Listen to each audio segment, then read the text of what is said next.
Well, I'm delighted to welcome you into our set here at the Wimbledon channel. We're just at the top of Henman Hill, and I, Cara Robinson, am delighted to be joined by Mansour Bahrami, one of the all-time favourites at Wimbledon. Thank you for coming to join us. How are you? Hello, Cara. Thank you very much. I'm well. I'm good.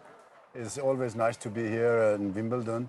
Such a great venue, you know, so can be only happy. Everyone loves watching you, talking to you and listening to everything that you always have to say. I know to you this place means a lot. What is it like every time you return to Wimbledon each year? Well, every time you come here, you know, just looking at this stadium, which is very unique, you know, the color, this green, you know, all these trees around, and the color of the grass court is just, it's fantastic, you know, to see to be able to go and feel the grass and play on it is just fantastic. And the crowd is, you know, these are the people, they have very good knowledge of tennis, and they're all tennis lovers, and they're all real good connoisseurs, you know, and that is why it makes also Wimbledon such a unique venue, unique tournament, you know. We all know it's the oldest tournament in the world, you know, and it's just so much history, and it's fantastic. And they enjoy getting to watch all different levels of the game. You've I suppose at a tremendous age of 61 have passed the age of playing in the Wimbledon Championship, so we get to talk to you instead. But a tremendously experienced doubles player reached the final of the French Open back in 1989. And in case you have never seen this man perform on the tennis courts, let's just remind you what it is that makes Mansour Bahrami so popular. Always a crowd favourite as we take a look back at some of your best bits. Yeah, these are some of the good moments. You know, just, you know, pleasing the people, the crowd is always fantastic. You see this?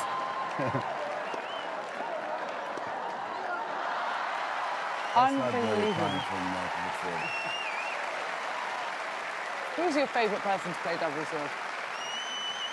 You know, there's this guy, Peter McNamara. I love to play against. He's you know, my friend.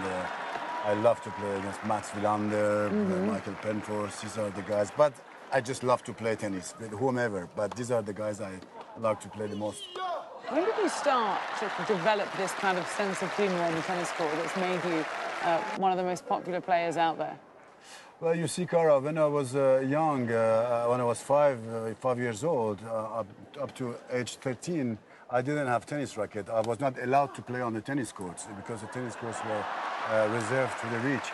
So I was playing with the dustpan, with a piece of wood, and I was doing all this stuff that I do now, just because tennis just was a game for me. You know, I didn't play tennis to become rich or to earn money, because there was no money those years in the 60s.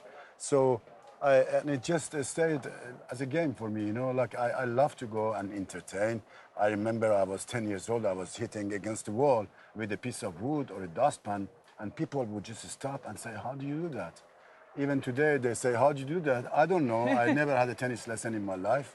I never had a tennis coach. I just learned by ball boying for people and just watching the other people play. And these people were ordinary people, you know, not great tennis players. Yeah, we had once a year we had tennis players coming from the rest of the world to come and play, not professional tennis, but that was just once a year.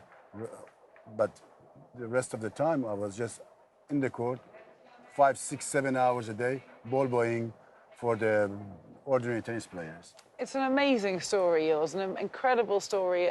Some people have called it rags to riches, call it what you want. The fact is you genuinely learned the game with a dustpan against the wall in Iran, and you came on to be one of the most successful players in the history of tennis, in doubles. I know you had some difficulties being unable to play for a long time, and frustrating, I'm sure it was, to try and maximise your potential when you're prevented to. Does it almost, not resentment isn't the right word, but does it make you, I suppose, proud to see how many opportunities there are out there for young tennis players now?